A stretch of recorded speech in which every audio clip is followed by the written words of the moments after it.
जो सच्चाई को आपसे छुपाने की कोशिश की है उस सच्चाई को आपके सामने रखूंगा। बंधुगण, अरविंद केजरीवाल जी ने इस प्रकार से एक पिक्चर पेंट किया कि मोदी जी जो हैं वो दिल्ली की गरीब जनता को जो उनका अधिकार है, उनका राशन है, उससे वंचित रख रहे हैं और डोर टू डोर जो डिलीवरी होनी चाहिए राशन का, कहीं ना कहीं इस डोर टू डोर डिलीवरी को रोकने की कोशिश कर रहे हैं। मित्रों, ऐसा नहीं है। हकीकत क्या है? पहले तो मैं आपको बताना चाहूंगा कि मोदी जी ने अर्थात केंद्र सरकार ने दिल्ली की लगभग 72.78 लाख लोग जो नेशनल फूड सिक्योरिटी एक्ट के अंतर्गत आते हैं, उनके लिए मोदी जी ने क्या किया है और क्या दिया है जहां तक राशन का संबंध है। देखिए, दो स्कीम है अभी।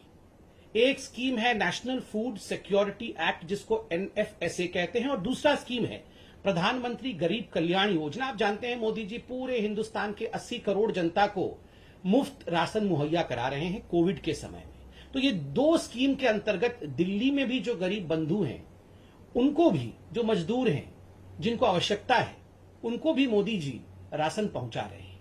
कितना राशन अभी तक पहुंचाया गया है और कितना पहुंचा है, इसका हिसाब किताब हम देंगे। देखिए, याद रखिए, भारतीय जनता पार्टी हिसाब किताब में विश्वास रखती है, ड्रामा में नहीं। हम चाहते हैं कि हकीकत आपके सामने जाए। ये जो नेशनल फूड सिक्योरिटी एक्ट है, इसके अंतर्गत 37,400 मीट्रिक टन राशन या अनाज आज तक दिल्ली को मोदी जी ने भेजा है और दिल्ली सरकार ने जो उन्होंने खुद हिसाब दिया है कि मई के महीने में इसका लगभग 90% डिस्ट्रीब्यूट कर दिया है। और दूसरा स्कीम जो है वो प्रधानमंत्री गरीब कल्याण योजना का है। मैं मई जून, अभी जून महीना चल रहा है, और मई जून और जून के 5 तारीख तक का आपको हिसाब दूंगा। इन दोनों महीनों में जो दिल्ली का कोटा है उससे अधिक 72,782 मीट्रिक टन यह अनाज जो है मोदी जी ने दिल्ली को भेजा। दिल्ली ने कितना उठाया? दिल्ली 53,045 मीट्रिक टन ही उठा पाई, अर्थात सारा उठा नहीं पाई, इतना ही उठा पाई। और ये जो 53,000 मीट्रिक टन उठाया है उन्होंने अपने कोटे में से, उसका मात्र 68% ही उन्होंने डिस्ट्रीब्यूट किया है। मात्र 68% ही वो बांटने में समर्थ रहे, बाकी वो बांट नहीं पाए। मुझे बड़े दुख के साथ कहना पड़ रहा है कि यहां अरविंद केजरीवाल जी ने बहुत सारे आंकड़े नहीं दिए। पहला आंकड़ा जो अरविंद केजरीवाल जी ने नहीं दिया वो यह है कि ये जो NFSA national food security act का स्कीम है, इसके अंतर्गत कितना पैसा, ये एक सब्सिडाइज स्कीम है, अर्थात इसका पैसा जो है वो केंद्र सरकार देती है और एक बहुत मिनिमम पैसा जो है वो राज्य सरकार देती है। अरविंद केजरीवाल जी कितना पैसा देते होंगे? मिनिमम जो पैसा है वो कितना देते हैं और मोदी जी कितना देते हैं? अब देखिए, दो राशनों की बात करेंगे हम, एक तो गेहूं की बात करेंगे और एक हम चावल की बात करेंगे। जहां तक गेहूं का सवाल है, गेहूं अरविंद केजरीवाल जी मात्र 2 रुपए देते हैं और मोदी जी देते हैं गेहूं पे 23.73 रुपीज। कुल मिलाकर गेहूं का जो रेट है, मार्केट रेट है, वो 25.73 रुपीज है, जिसमें अरविंद केजरीवाल जी 2 रुपए देते हैं, अर्थात दिल्ली सरकार 2 रुपए देती है। ठीक उसी प्रकार चावल में अरविंद केजरीवाल जी मात्र 3 रुपए देते हैं और मोदी जी देते हैं 33.79, अर्थात केंद्र सरकार देती है 33.79 रुपीज और राज्य सरकार देती है 3 रुपया। मैं ऑडियो नहीं आ रहा है, इसको अनम्यूट करता हूं।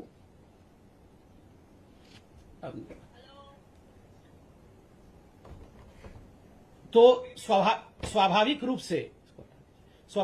से आप देखिए, जो अधिकांश रेट है वह केंद्र सरकार देती है और एक बहुत मिनिमल अमाउंट जो है वो राज्य सरकार देती है। मगर उसमें भी जिस प्रकार की राजनीति हो रही है वो हम सब देख रहे हैं। बंधुगण, ये जो नेशनल फूड सिक्योरिटी एक्ट है, यह एक राष्ट्रीय स्कीम है, यह एक नेशनल स्कीम है। ये पूरे राष्ट्र में, पूरे भारतवर्ष में एक यूनिफॉर्म स्कीम के अंतर्गत काम करती है, यूनिफॉर्मिटी के साथ काम करती है। चाहे वो दिल्ली हो, चाहे वो उड़ीसा हो, चाहे वो बंगाल हो, चाहे वो कोई भी राज्य हो, हर राज्य में यूनिफॉर्मली काम करती है और कोई भी राज्य इसको डिसरप्ट नहीं कर सकता है। कोई भी राज्य का यह अधिकार नहीं है कि नेशनल फूड सिक्योरिटी एक्ट को बंद कर दे और अपने तरीके से उसी स्कीम में से स्कीम निकाले। देखिए, अगर अरविंद केजरीवाल जी वाकई गरीबों के बीच में इसके अतिरिक्त कोई राशन बांटना चाहते हैं और वो चाहते हैं कि वो गरीबों का कल्याण करे, इसके ऊपर कल्याण करे, तो उसके लिए अरविंद केजरीवाल जी राशन प्रोक्योर कर सकते हैं। जो केंद्र सरकार देती है उसके अलावा भी राशन खरीद सकते हैं और नोटिफाइड रेट में खरीद सकते हैं। अर्थात जो रेट मैंने आपको कहा उस रेट के अलावा भी, उस रेट के अलग भी, जिस रेट में बंगाल को मिलेगा, जिस रेट में झारखंड को मिलेगा, जिस रेट में उड़ीसा को मिलेगा, जिस रेट में उत्तर प्रदेश को मिलेगा, उस रेट में भी अनाज खरीद करके वो अलग से अपनी स्कीम चला सकते हैं। वो उसका कोई भी नामांकन रख सकते हैं। इसमें किसी प्रकार की कोई आपत्ति ना तो केंद्र सरकार को होगी, ना तो किसी को आपत्ति होगी। दोनों मिलकर काम कर सकते हैं। मगर जिस प्रकार से वो ये दिखाने की कोशिश कर रहे हैं कि केंद्र उनको उनका स्कीम चलाने नहीं दे रही है, ये गलत है। दूसरा विषय है अरविंद केजरीवाल जी का ये जो स्कीम है, जो घर घर राशन वाला स्कीम है, उसमें एक जो बहुत महत्वपूर्ण बात है, उसको बड़ी चतुराई के साथ अरविंद केजरीवाल जी ने छुपा दिया। उसमें एक प्रावधान है कि आप ये जो राशन है, जो आप फेयर प्राइस शॉप में पाते हैं, उस राशन को दिल्ली के कुछ एजेंसीज उठा लेंगे और जैसे कि गेहूं है उसको आटा बनाया जाएगा और जैसे चावल है उसकी सफाई की जाएगी और इसके लिए कुछ एक्स्ट्रा चार्ज दिल्ली की सरकार लगाएगी।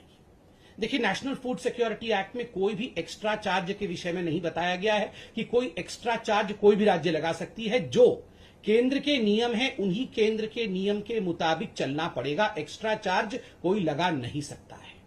मगर मुझे दुख के साथ कहना पड़ रहा है कि अरविंद केजरीवाल जी ने इस महत्वपूर्ण विषय को, कि गरीबों से वो कितना एक्स्ट्रा चार्ज लेना चाहते थे, इस विषय को अरविंद केजरीवाल जी बताते नहीं है। इस विषय को अरविंद केजरीवाल जी छुपा देते हैं।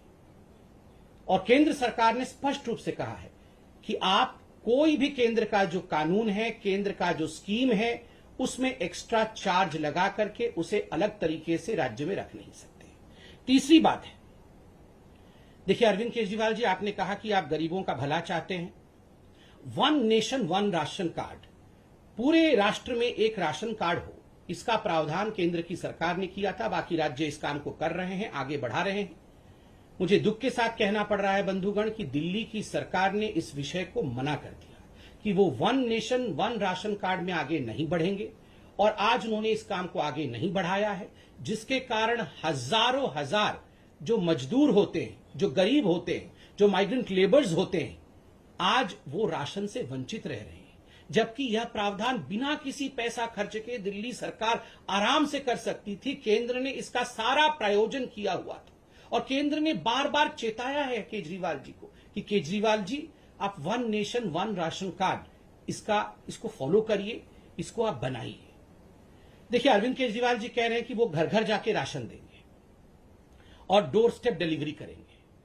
बंधुगण, ये डोर स्टेप डिलीवरी सही व्यक्ति को हो रहा है कि नहीं, गरीबों के पास ये राशन पहुंच रहा है कि नहीं, ये कैसे मालूम पड़ेगा? उनका कहना है कि हम बायोमेट्रिक सिस्टम के माध्यम से जान जाएंगे कि डोर टू डोर डिलीवरी हो रहा है कि नहीं।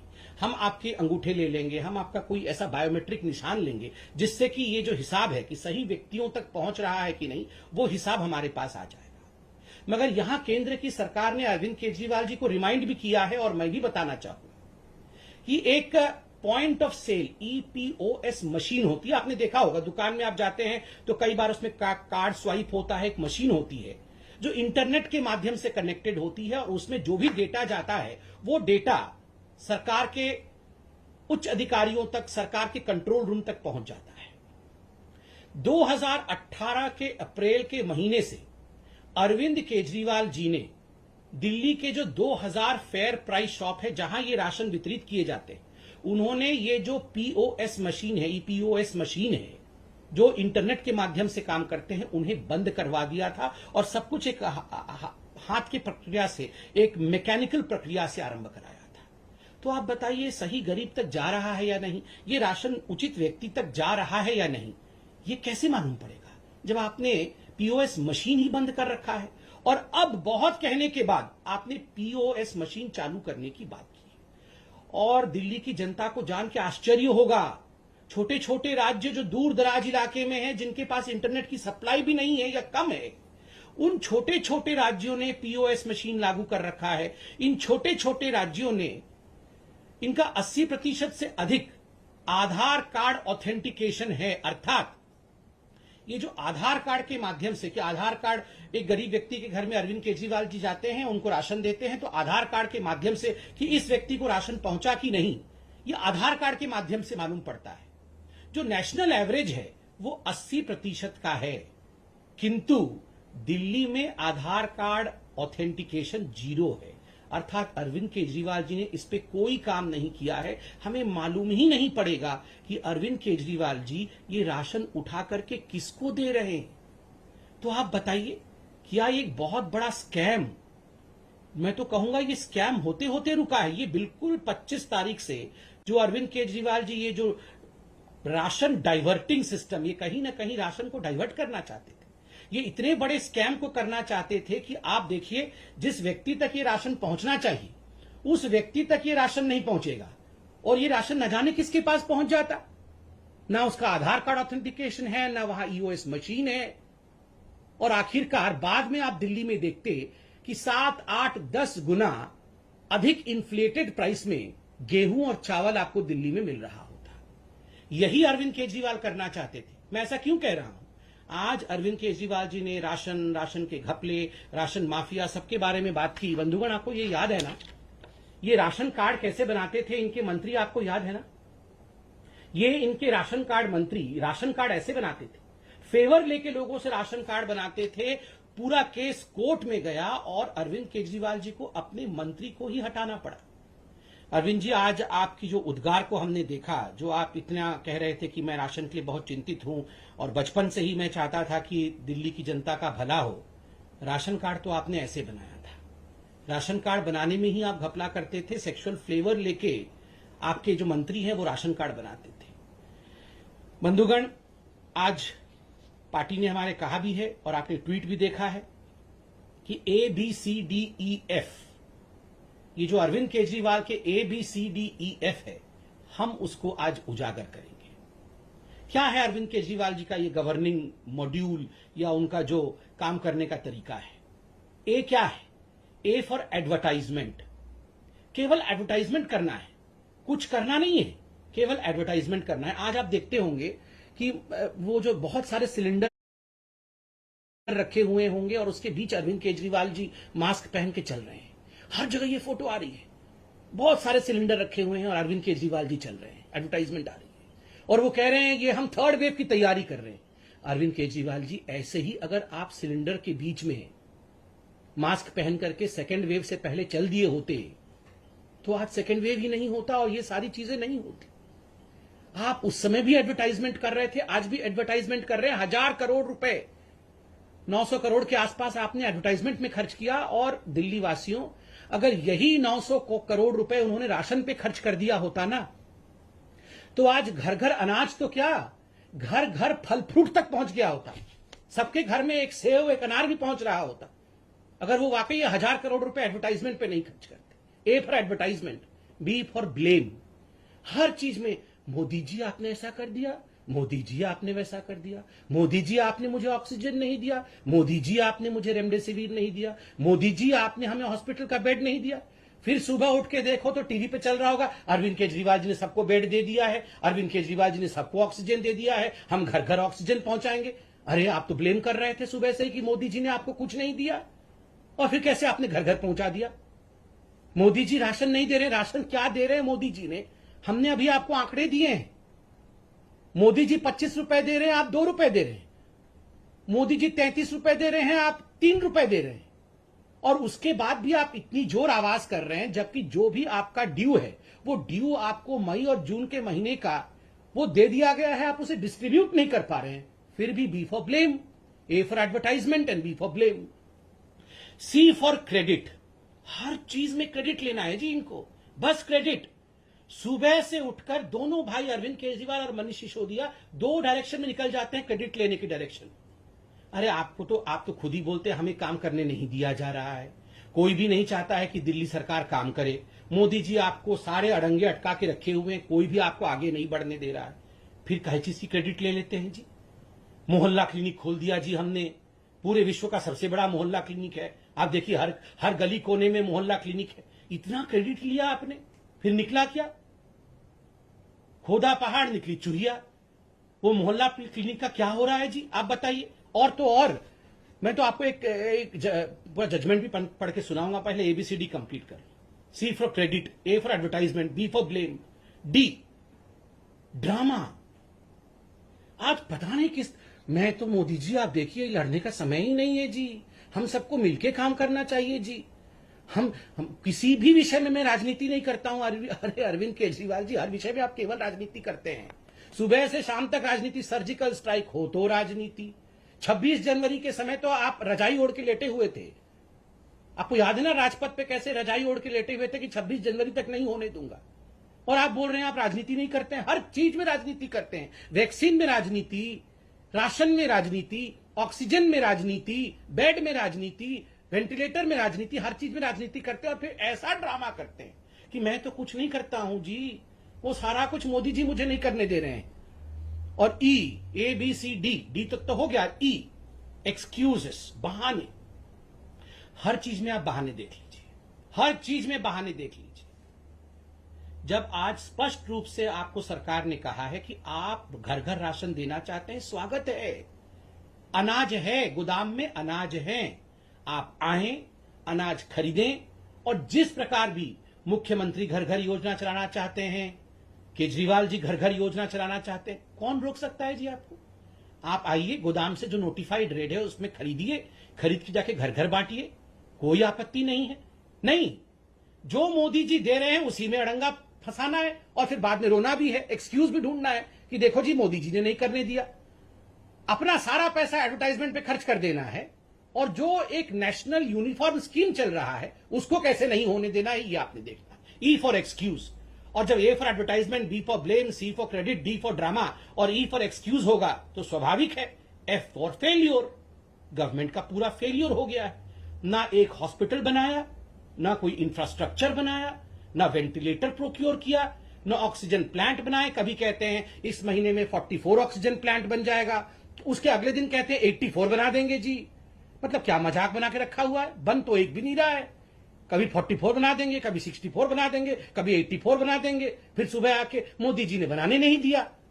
तो अरविंद केजरीवाल जी, ये ABCDEF के ड्रामा को बंद करिए। और मैं एक विषय भी आपके सामने केजरीवाल जी रखना चाहता हूं। आज आपने एक ऐसी बात कही जो आपको शायद नहीं कहना चाहिए था। देखिए केजरीवाल जी, आपने कहा कि ये जो दुकानदार हैं ये सुपर स्प्रेडर हैं। बिल्कुल नहीं है जी। ये दुकानदार हमारे रीढ़ की हड्डी हैं। दिल्ली में जितने भी दुकानदार हैं, मैं तो उनके पैर को छू के नमस्कार करता हूं जी। बीजेपी तो उनके पैर को छू के नमस्कार करती है। ये दुकानदार हमारे बच्चों को, हमें राशन देते हैं। कोरोना के समय बेचारे इतने दिन तक लॉकडाउन में रहे हैं। आप इनको कह रहे हैं कि ये सुपर स्प्रेडर है और ये हमारे बच्चों को मार डालेंगे। हमारे दुकानदार हमारे बच्चों को क्यों मार डालेंगे भला? आपने कहा कि माँ बाप दुकानों में आ जाएंगे और फिर माँ बाप को कोरोना हो जाएगा और फिर हमारे बच्चों को। आप डराते क्यों हैं लोगों को? क्यों डराते हैं? ये अनलॉक की प्रक्रिया तो आप अपने हिसाब से चला रहे हैं, ऑड इवन नंबर करके। फिर आपने ये स्टेटमेंट क्यों दिया कि ये दुकानदार जो है वो सुपर स्प्रेडर है?